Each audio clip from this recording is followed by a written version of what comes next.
할렐루야. 오늘은 그의 백성에게 돌아갔다라는 말씀으로 여러분들에게 하나님의 말씀을 선포하겠습니다. 이제 야곱의 이 땅의 인생이 마지막 종착역에 도달했습니다. 오늘 읽었던 창세기 49장 33절에 보면 야곱이 드디어 수많은 고난과 역경의 삶, 바로에게 자신의 인생을 뭐라 그랬지요? 내가 험악한 세월을 보내었나이다 하는 인생이 이제 마지막 종착역에 도달했습니다. 이때 나이가 얼마인지 우리 창세기 47장 28절 한번 봉독하겠습니다. 야곱이 종착역에 도달했을 때 나이가 몇 살인지 한번 보겠습니다. 창세기 47장 28절입니다. 찾으셨습니까? 같이 봉독하겠습니다. 야곱이 애굽 땅에 17년을 거주하였으니 그의 나이가 147세라. 야곱의 마지막 종착역에 도착할 나이가 몇이라고요? 147세. 147세 중에서 그래도 하나님이 야곱에 축복하셔가지고 마지막에는 사랑하는 요셉과 같이 했던 해가 몇 년이죠? 17년. 17년 동안 그나마 애굽 땅에서 고센 지역에서 아들과 행복한 말년을 보내다가 이제 죽음을 맞이하게 됩니다. 야곱이 147세에 도달했을 때 야곱이 가지고 있던 육체적인 눈은 거의 보이지가 않았습니다. 지난주에 말씀드린 바와 같이 에브라임과 므낫세를 축복을 할 때 야곱이 가진 육체적인 눈은 거의 보이지가 않았어요. 그런데 인생에 있어서 아이러니한 건 무엇이냐? 육체적인 눈이 가장 안 보일 때 하나님의 세계를 보는 영적인 눈은 제일 잘 보일 때가 바로 이 시점입니다. 참 아이러니하죠? 성경은 우리 인간의 계획과 인간의 생각과 정반대일 때가 참으로 많습니다. 야곱이 147세에 이르니까 세상을 바라보고 하나님의 나라를 바라보는 영적인 눈이 너무나 잘 보이는 거예요. 제3자가 봤을 때 의아할 수가 있습니다.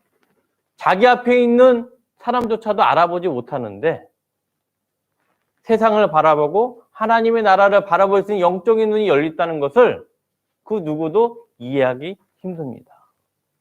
그러나 하나님의 나라와 하나님의 섭리를 보는 눈은 육적인 눈으로 보는 것입니까? 영적인 눈으로 보는 것입니까? 영적인 눈으로 바라보는 겁니다. 우리가 보이는 세상은 보이는 세계로 이루어진 것이 아니라 보이지 않는 세계로 보이는 것이 이루어졌기 때문입니다. 사랑하는 성도 여러분, 이제 49장 전반절을 보게 되면 48장 에브라임과 므낫세의 축복의 기도에 의해서 야곱이 이 영적으로 눈이 열리게 되니까 마지막에 12아들 하나하나를 앞으로 일어날 일을 예언하게 됩니다. 루브벤부터 시작해서 마지막 아들 베냐민까지 앞으로 그들의 뿐만 아니라 그들의 자손이 어떻게 벌어질지를 영적인 눈으로 그들에 대해서 예언을 하는 장면이 창세기 49장 전반절 부분입니다. 사랑하는 성도 여러분, 그만큼 영적인 눈을 가진 어르신이 그만큼 중요합니다. 영적인 세계를 보는 경륜이 영적인 세계를 보는 섭리안을 본다는 것은 젊은이들이 보기 참 어렵습니다. 제가 거듭 말씀을 드리지만 야곱이 영적인 눈으로 볼 때는 육적으로 가장 안 보일 때가 보이게 됩니다. 그만큼 경륜 있고 하나님의 세계를 보는 어르신 한 명이 보지 못하는 청년 100명을 인도할 수가 있습니다. 사랑하는 성도 여러분, 인생의 경륜은 외국에 유학을 간다고 살 수 있는 게 공부할 수 있는 것이 아니고 아무리 많은 돈을 가질 수 있다고 해도 인생의 경륜을 살 수가 있을까요? 없을까요? 없습니다. 인생의 경륜은 인생 세월을 살면서 고난과 역경을 통해서 하나님이 주시는 지혜이기 때문입니다. 사랑하는 성도 여러분, 교회에서도 마찬가지입니다. 한때 젊은이의 교회 같은 청년층이 대폭 많은 교회들이 활성화된 적이 있습니다. 그러나 그 열매를 볼 때 때로는 벚꽃처럼 한 번에 우수수 떨어지는 경향이 참 많습니다. 왜 그럴까요? 청년들이 보는 세계는 단편적입니다. 그들을 청년들을 인도하고 앞으로의 비전을 제시할 분은 하나님 앞에 경륜 있는 장로들입니다. 장로들이 있어야지 올바른 교회로 인도할 수가 있습니다. 세상의 예도 마찬가지입니다. 우리나라가 대통령이 되기 위해서는 최소한 만 몇 세가 넘어야 됩니까? 만 40이 넘어야 됩니다. 그게 왜 법조항이 있을까요? 젊은이들이 보는 눈은 혈기왕성하기 때문에 물론 혁명적인 장점도 있겠지만 야곱처럼 영적인 눈을 가지기가 참으로 어렵습니다. 그래서 교회의 구성원들은 균형이 있어야 됩니다. 젊은 층도 있어야 되지만 그들을 인도하고 그들의 세계를 인도할 수 있는 영적인 눈을 가진 장로들과 장년층이 있어야지 그 교회는 앞으로 건강할 교회입니다. 그런 의미에서 본다면 동산교회는 비전이 참 많은 교회입니다. 본론으로 들어와서 이처럼 야곱이 영적인 눈을 가지고 세상을 보게 되니까 에브라임과 므낫세의 손자에 의해서 야곱의 아들 첫째 르우벤부터 마지막 베냐민까지 하나하나 그들의 상가, 그들의 자손이 어떻게 펼쳐질지를 다 예언하고 있습니다. 그것이 언제라고요? 야곱이 육적인 눈이 보이지 않았을 때. 그때 비로소 영적인 세계가 보이게 됩니다. 영적인 세계로 보이기 위해서 왜 하나님이 야곱을 영적인 눈을 열리도록 하셨을까요? 야곱의 마음가짐이 있습니다. 어떤 마음가짐이 있냐? 우리 히브리서 11장 21절 한번 보겠습니다. 야곱이 이때 어떠한 영적인 마음이 있었는지 히브리서에 정확히 나와 있습니다. 히브리서 11장 22절 말씀에 야곱의 지금 영적인 믿음의 상태가 어느인지 한번 보겠습니다. 히브리서 11장 21절 말씀입니다. 찾으셨습니까?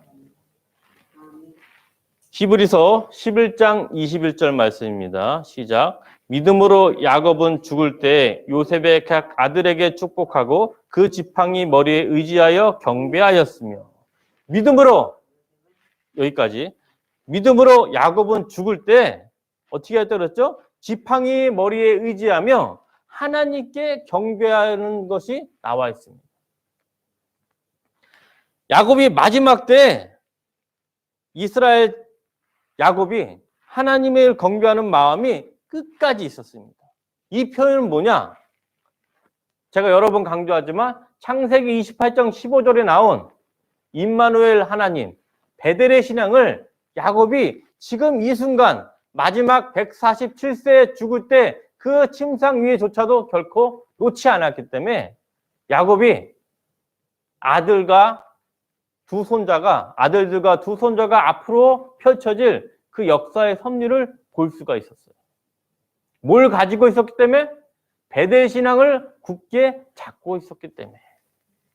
사랑하는 성도 여러분, 한 사람이 베델 신앙을 가지고 있으면 멀리 자기 자손의 앞으로 일을 벌어질 뿐만 아니라 이 베델 신앙이 자기한테만 영향을 미치는 게 아니라 후손에까지도 영향을 미치게 됩니다. 사랑하는 성도 여러분, 아담 한 사람의 원죄 때문에 그 후손의 원죄가 있듯이 여러분 가족에 한 사람의 베델 신앙을 가진 사람이 나타나면 그 베델 신앙을 유지하는 것이 그 한 사람에 끝나는 게 아니라 대대로 이어질 수가 있습니다. 놀랍지 않습니까? 한 사람의 죄로 말미암아 우리 온 인류가 전 죄인이 되듯이 한 사람의 베델 신앙을 말미암아 모든 사람들이 베델 신앙을 가지고 이 세상을 이겨낼 수 있는 것이 바로 하나님의 선행입니다. 그러나 후손들에겐 두 가지가 있어요. 어떤 길이 있냐? 야곱이 가졌던 베델 신앙을 잘 끝까지 간수하는 야곱의 후손이 있는 반면에 야곱이 가졌던 베델 신앙을 쉽게 여기고 경히 여겨서 끝내 비참한 말로를 겨눈 경우가 두 가지 사건이 일어날 수가 있습니다. 우리 한번 성경 한번 찾아보겠습니다.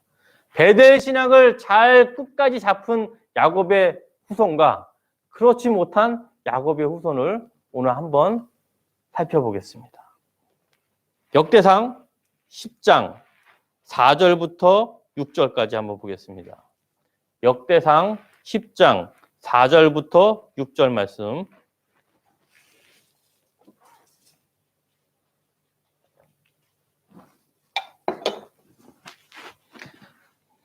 역대상 10장 4절부터 6절 말씀. 찾으셨습니까? 역대상 10장 4절부터 6절 말씀 우리 같이 봉독하겠습니다. 구약에 있습니다. 역대상 10장 4절부터 6절 말씀 찾으셨죠? 같이 봉독하겠습니다. 사울이 자기의 무기를 가진 자에게 이르되 너는 칼을 빼어 그것으로 나를 찌르라. 할례 받지 못한 자들이 와서 나를 욕되게 할까 두려워하노라. 그러나 그의 무기를 가진 자가 심히 두려워서 행하기를 원하지 아니하매 사울이 자기 칼을 뽑아서 그에 엎드러지니 무기 가진 자가 사울이 죽는 것을 보고 자기도 칼에 엎드려 죽으니라. 이와 같이 사울과 그의 세 아들과 온 집안이 함께 죽으니라. 아멘. 사울의 마지막을 보게 되면 사울이 야곱의 베델 신앙을 잘 유지했을까요? 못했을까요? 우리가 못했는 거 알 수가 있어요. 왜? 역대상 10장 6절에 보면 사울만 같이 죽은 게 아니고 사울과 그의 세 아들 모두가 다 전쟁의 짐으로 말미암아 다 죽음을 당했습니다. 사울이 베델 신앙을 대해서 알았을까요? 몰랐을까요? 사울은 베델 신앙을 알고 있었어요.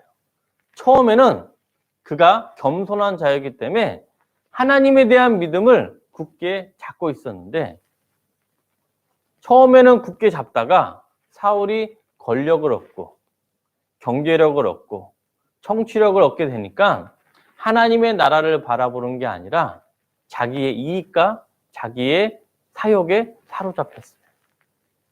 그래서 사울은 끝내 마지막에 자기뿐만 아니라 자기가 사랑하는 아들과 같이 전쟁에서 모두 전멸하게 됐습니다. 근데 그 이유가 정확하게 성경에 나오고 있습니다. 사울이 베델의 신앙을 지켰는지 안 지켰는지 한번 보겠습니다. 역대상 10장 13절에서 14절 말씀. 역대상 10장 13절에서 14절 말씀. 찾으셨습니까? 시작. 사울이 죽은 것은 여호와께 범죄했기 때문이라. 그가 여호와의 말씀을 지키지 아니하고 또 신접한 자에게 가르치기를 청하고 여호와께 묻지 아니하였으므로 여호와께서 그를 죽이시고 그 나라를 이새의 아들 다윗에게 넘겨주셨더라. 역대상 10장 13절과 14절에 보면 정확하게 말합니다. 뭐냐면 사울이 여호와의 말씀을 지키지 아니하고 그리고 여호와께 묻지도 아니하고 그리고 여호와께 묻는 것이 아니라 오히려 신접한 여인, 무당하게 뜻을 구했던 자가 바로 사울이었습니다. 사랑하는 성도 여러분, 베델 신앙을 지키지 않는 자는 지키지 않는 것뿐만 아니라 두려움과 공포에 휩싸이기 때문에 무당에게까지 뜻을 물어볼 수가 있어요. 왜? 하나님으로부터 완전히 떠나갔기 때문에 하나님의 소리가 들리지가 않아요. 처음에 하나님의 말씀을 기울이고 겸손했던 사울이 이렇게 비참한 말로를 보내고 됐습니다. 사랑하는 성도 여러분, 인생에 있어서 누구나 시작과 끝이 있어요. 시작과 끝이 없는 사람은 이 세상 70억 인구 중에 아무도 없습니다. 중요한 거는 시작해서 얼마나 잘 살고 얼마나 많이 배우고 얼마나 가진 자가 중요한 게 아니라 마지막에 하나님과 함께 있느냐, 하나님으로 맡은 믿음을 끝까지 잡고 있느냐 아니냐가 제일 중요합니다. 그럼 베델의 신앙을 끝까지 지킨 자가 누굴까요? 우리 사무엘하 23장 1절부터 4절 말씀 우리 같이 봉독하겠습니다. 베델의 말씀을 끝까지 지킨 자, 사무엘하 23장 1절부터 4절 말씀입니다.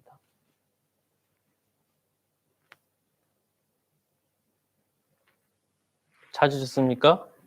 사무엘하 23장 1절부터 4절 말씀입니다. 찾으셨지요? 우리 다 같이 봉독하겠습니다. 이는 다윗의 마지막 말이라. 이새의 아들 다윗이 말하며 높이 세워진 자, 야곱의 하나님께로부터 기름 부음 받은 자, 이스라엘의 노래 잘하는 자가 말하노라. 여호와의 영이 나를 통하여 말씀하시며 그의 말씀이 내 혀에 있도다. 이스라엘 하나님이 말씀하시며 이스라엘 반석이 내게 이르시기를 사람을 공의로 다스리는 자, 하나님을 경외함을 다스리는 자여, 그는 도두내의 아침빛 같고 구름 없는 아침 같고 비 내린 후에 광선으로 땅에서 음이 돋는 새풀 같으니라 하시더라. 아멘. 본문에 나왔던 사무엘하 23장 1절부터 4절 말씀은 이스라엘의 왕 다윗의 마지막 유언입니다. 마지막 유언.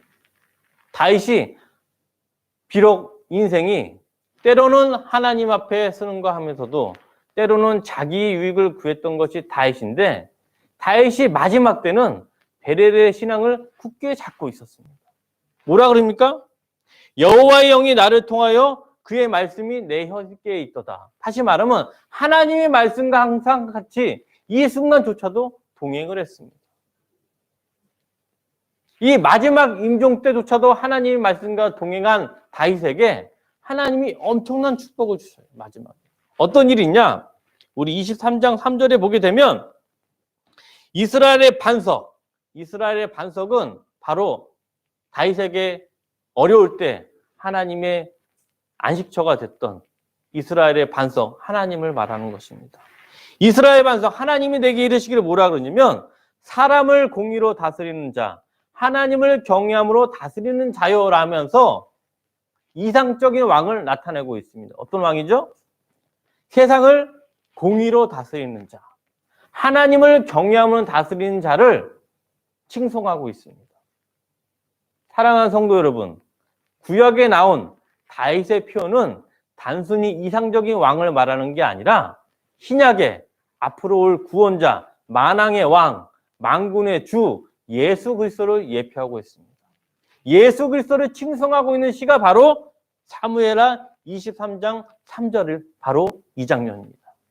다윗은 마지막 임종 때 하나님과 말씀과 동행하는 동시에 마지막 때 메시아를 바라보고 있습니다. 후에 지금은 아니지만 앞으로 나타나올 공의로 하나님을 경외로 인애와 공의와 의로 다스리는 메시아를 칭송하고 죽음을 맞이하고 있습니다. 얼마나 영광된 죽음입니까? 이러한 영광된 메시아적 바람을 보고 죽었기 때문에 신약에서 다윗을 평가하게 뭐라 그러냐? 사도행전 13장 22절에 다윗을 평가하는데 가장 극찬을 하는 거예요. 왜? 뭐라 그러냐? 다윗을 만나니 하나님이 내 마음에 맞는 사람이라. 옛날에 개역 한글 성경에서는 내 마음에 합한 사람이라고 다윗을 칭송하고 있어요. 왜? 다윗은 마지막까지 하나님의 말씀을 놓치지 않았고 마지막 임종시에 메시아를 칭송하며 이 땅을 마무리가 했습니다. 성경에 있어서 가장 멋있는 아름다운 죽음을 맞이하는 사람이 바로 다윗이었기 때문에 신약에서 사도행전에서 표현되기를 다윗을 뭐라고요? 내 마음에 맞는 사람, 내 마음에 합한 사람이라고 유일하게 칭송받는 유일한 사람이 바로 다윗이었습니다. 사랑하는 성도 여러분, 야곱과 다윗의 공통점이 뭐라고요? 베델 신앙을 마지막까지 어떻게 잡았다? 굳게 잡았기 때문입니다. 이 굳게 잡았다. 이런 사람이 어떠한 생활을 하게 되는지, 어떠한 세계를 바라보는지 그 이유가 있습니다. 우리 히브리서 11장 14절에서 16절 말씀. 야곱과 다윗이 굳세게 믿음을 어떻게 잡았는지를 세세하게 나타나고 있습니다.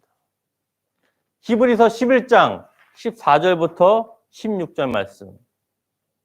야곱과 다윗이 이러한 믿음이 있었기 때문에 마지막에 하나님께 인정받고 아름다운 죽음을 맞이하였습니다. 우리 히브리서 11장 14절부터 16절 말씀 찾으셨습니까? 네, 같이 봉독하겠습니다. 그들이 이같이 말하는 것은 자기들이 본향 찾는 자임을 나타냅니다. 그들이 나온 바 본향을 생각하였더라면 돌아갈 기회가 있었으려니와 그들이 이제는 더 나은 본향을 사모하니 곧 하늘에 있는 것이라. 이러므로 하나님이 그들의 하나님이라 일컬음을 받으심을 부끄러워하지 아니하시고 그들을 위하여 한 성을 예비하셨느니라. 본문에 나오는 거 보면 믿음의 조상들이 어떤 자라고요? 각각 본향을 찾는 자라고 나옵니다. 14절에 본향을 찾는 자가 나오는데 15절에 보면 본향이 하나가 더 나옵니다. 어떤 본향이죠? 나온 바 본향. 두 가지가 있습니다. 본향이 어떤 게 되느냐? 11장 15절에 나온 자기가 나온 바, 출생한 본향이 있고 11장 16절에 보면은 더 나은 본향이 있습니다. 사랑하는 성도 여러분, 15절에 나온 바 본향은 세상의 본향입니다. 그러나 16절에 나온 본향은 하늘의 본향, 앞으로 우리가 갈 본향을 나타내고 있습니다. 야곱과 다윗이 인생에 살면서 평탄한 길을 갈았던 게 아니에요. 누구나 인생에 살면서 히브리서 11장 15절과 같이 나온 바 본향을 생각하였더라면 돌아갈 기회를 볼 수가 있었어요. 사랑하는 성도 여러분, 성경 다음으로 가장 많이 팔린 책이 바로 존 버년의 철로 역정입니다. 철로 역정에 보게 되면 처음에 주인공을 찾아서 같이 본향을 가기 위해서 나왔던 사람이 고난과 어려움과 위협이 있을 때는 다시 원땅, 본인이 나온 바 본향으로 돌아가는 사람이 첫 번째 장면에 나옵니다. 혹시 기억나는지 모르겠어요. 다시 말하면 인생에 살면서 두 가지 사람이 있는데 15절에 나온 바처럼 나온 바 본향을 생각하는 사람이 있고 11장 16절에 나온처럼 더 나은 본향을 사모하는 하늘의 본향을 사모하는 사람으로 두 가지가 나뉩니다. 야곱과 다윗은 하늘의 본향, 더 나은 본향을 사모했습니다. 16절에 보면 나오죠. 히브리서 11장 16절에 이제는 더 본향을 사모하니 그 본향이 어디에 있다고요? 곧 하늘에 있다고 나옵니다. 우리가 찾고 있는 본향은 이 땅에 있는 본향이 아니라 하늘에 있는 본향을 찾고자 합니다. 하늘에 있는 본향을 바라볼 때 야곱과 다윗처럼 끝까지 믿음을 잡고 아름다운 죽음을 맞이할 수가 있어요. 왜 그럴까요? 히브리서 11장 16절에 명확히 나오고 있습니다. 히브리서 11장 16절에 보면 더 나은 본향을 사모하는 곧 하늘에 있는 본향을 사모하는 자에게 하나님이 그들을 위하여 한 성을 예비하셨다고 나옵니다. 뭘 예비했다고요? 한 성을 예비했다. 앞으로 더 나은 본향을 사모하는 사람들을 위해서 그분들을 위해서 예비한 게 무슨 말이에요? 준비하고 있다는 거예요. 그 준비한 게 뭐라고 나왔냐면 한 성이라고 나옵니다. 근데 이 한 성이 더 명확하게 나온 구절이 있습니다. 우리 요한계시록 21장 1절과 2절 한번 봉독하겠습니다. 요한계시록 21장 1절과 2절 말씀. 찾으셨습니까? 거기에 한 성이 명확하게 나와요. 요한계시록 21장 1절부터 2절 말씀 다 같이 봉독하겠습니다. 또 내가 새 하늘과 새 땅을 보니 처음 하늘과 처음 땅이 없어졌고 바다도 다시 있지 않더라. 또 내가 보매 거룩한 성 새 예루살렘이 하나님께로부터 하늘에서 내려오니 그 준비한 것이 신부가 남편을 위하여 단장한 것 같더라. 아멘. 마지막 때 요한이 사도가 하늘을 보게 되니까 이 새 하늘과 새 땅을 보게 되는데 또 보게 되니까 거룩한 성 예루살렘이 어디서부터 내려온다고요? 하늘에서부터 내려오고 있어요. 이 거룩한 성 예루살렘이 히브리서 11장 16절에 나온 야곱과 다윗과 같은 신앙을 굳게 잡는 사람들을 위한 바로 그 성입니다. 할렐루야. 사랑하는 성도 여러분, 더 나은 본향을 사모한 사람들이 그 본향을 돌아가지 못하도록 그들이 멀리서 기뻐한 이유가 있어요. 뭐냐? 앞으로 장차 거룩한 성 새 예루살렘이 그 사람들을 위해 준비되었기 때문입니다. 거룩한 성 예루살렘을 볼 수 있었기 때문에 야곱과 다윗이 메시아를 기다리고 메시아를 찬송하면서 인생이 아름답게 할 수가 있습니다. 우리에게는 본향이 두 가지가 있습니다. 첫 번째, 이 땅에 있는 본향과 두 번째, 하늘에 있는 본향 두 가지가 있습니다. 사랑하는 성도 여러분, 인생에 살면서 때로는 지금에 있는 광야길에 있는 본향이 때로는 불에 타고 때로는 다른 사람에 의해서 침범을 당할 수도 있어요. 그러나 여러분, 낙심하지 마십시오. 우리는 이미 하늘에 있는 거룩한 성 본향이 있습니다. 하나님이 우리를 위해서 준비하신 거룩한 성 예루살렘이 이미 내 안에 있고 앞으로 우리가 죽어서 도달할 성도 미래에 있습니다. 우리는 희망을 가질 수밖에 없습니다. 왜냐하면 현재 내 안에 거룩한 성 예루살렘이 있고 앞으로 하늘에서 내려올 거룩한 성 예루살렘이 있기 때문입니다.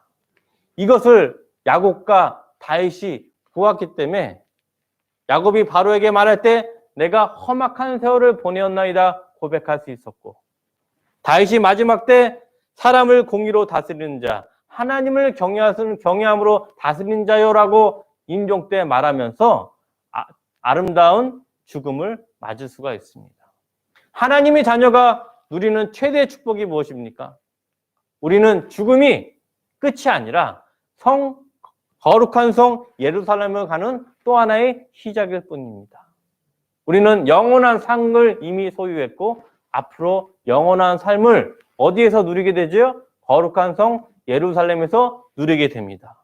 이 희망을 가질 때 히브리서 11장 16절 이제는 더 나은 본향을 사모하니 곧 하늘에 있는 것이라.